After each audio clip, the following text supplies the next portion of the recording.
Hello.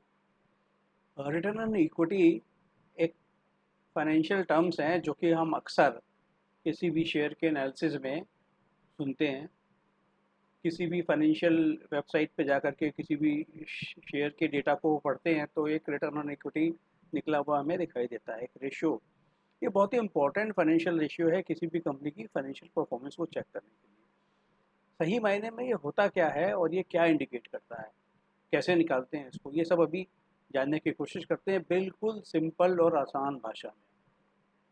अच्छा, फॉर्मूले के हिसाब से चलें तो ये होता है return on equity is equal to net income, मतलब जो कंपनी ने प्रॉफिट कमाया सारा टैक्स वैक्स देने के बाद, divide by average share holder equity. Average share holder equity को बिल्कुल आसान भाषा में बोलूँ तो एक साल के शुरुआत में जो मालिकों का पैसा लगा हुआ था और साल के एंड में जो मालिकों का पैसा लगा हुआ है उसका एवरेज, वो हुआ शेयर होल्डर इक्विटी। अब ये रेशियो, नॉर्मली इस रेशियो को 15 के आसपास ये रेशियो होता है तो ठीक ठाक माना जाता है, उससे कम थोड़ा सा कम माना जाता है। तो अगर इसको मैं बिल्कुल सिंपल लैंग्वेज में एक्सप्लेन करूं तो इसका मतलब ये है कि शेयर होल्डर्स यानी कि कंपनी के मालिक जो उन्होंने अपना पैसा लगाया हुआ है उसके ऊपर कितने परसेंट कमाते हैं। सीधा सीधा मतलब इसका ये है। मान लिया किसी कंपनी का ROE है 50%, इसका मतलब ये है कि जितना पैसा उन्होंने लगा रखा है ना उसके ऊपर 50% का प्रॉफिट निकालने की क्षमता है उनकी। किसी का मान लिया है 9%, तो इसका मतलब ये 9% कमा पा रहा है, वो कहीं ना कहीं गड़बड़ है। तो पहले इसकी कैलकुलेशन को बहुत सिंपल तरीके से समझ लेते हैं, उसके बाद थोड़ी और एक्सप्लेनेशन। मान लिया एक कंपनी है जिसकी कैपिटल है 1 लाख रुपए। 1 लाख रुपए से उन्होंने काम स्टार्ट किया। तो 1 लाख रुपए से काम अगर स्टार्ट किया उन्होंने तो पहले साल में, शुरुआत में तो क्योंकि उनका फंड्स जीरो थे, शेयर होल्डर्स फंड्स, साल के एंड में 1 लाख रुपए तो वो हो गए और 1 लाख रुपए में 10 हज़ार का प्रॉफिट भी बना लिया। तो टोटल कितने फंड्स हो गए उनके पास? 1,10,000। तो 1,10,000 और जीरो जो इनिशियल कैपिटल थी उसका एवरेज कितना आता है? 55,000। तो 55,000 के ऊपर उन्होंने अगर 10,000 का प्रॉफिट बनाया है तो उनका return on equity 10,000 divide by 55,000 वो 18%। अगले साल में अब उनकी इनिशियल कैपिटल कितनी हो गई? 10,000 तो थी, 10,000 का तो प्रॉफिट था प्लस 1 लाख रुपए वो लेके आए थे, तो 1,10,000 हो गए इनिशियल कैपिटल। और इस साल उन्होंने बनाया 30,000 का प्रॉफिट, तो एंडिंग कैपिटल कितनी होगी?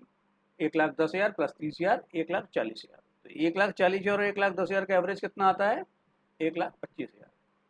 तो उस 1,25,000 पे उन्होंने 30,000 रुपये बनाए, इसका मतलब ये है कि उनका रिटर्न ऑन इक्विटी रहा 24%। ऐसे ही अगले सालों में कैलकुलेट मैंने कर दिया है। अच्छा, अब सवाल ये उठता है क्या return on equity her company का 24%, 25%, 50% इस तरीके का ही होता है? नहीं, ये डिपेंड करता है कि कंपनी किस सेक्टर की कंपनी है। नॉर्मली दो तरीके के बिजनेस मॉडल होते हैं, एक होता है एसेट हैवी मॉडल, दूसरा होता है एसेट लाइट मॉडल। तो जैसे सीमेंट सेक्टर हो गया, कैपिटल गुड्स सेक्टर हो गया, आपका दूसरा मैन्युफैक्चरिंग ऑटोमोबाइल सेक्टर हो गया, वहाँ बहुत मशीनरी में, लैंड में, बिल्डिंग्स में, इसमें काफ़ी इन्वेस्टमेंट होती है, टेक्नोलॉजी में काफ़ी इन्वेस्टमेंट होती है। तो उसके ऊपर जो प्रॉफिट आता है वो in the time to come आता है, आने वाले सालों में कई सालों तक आता है प्रॉफिट।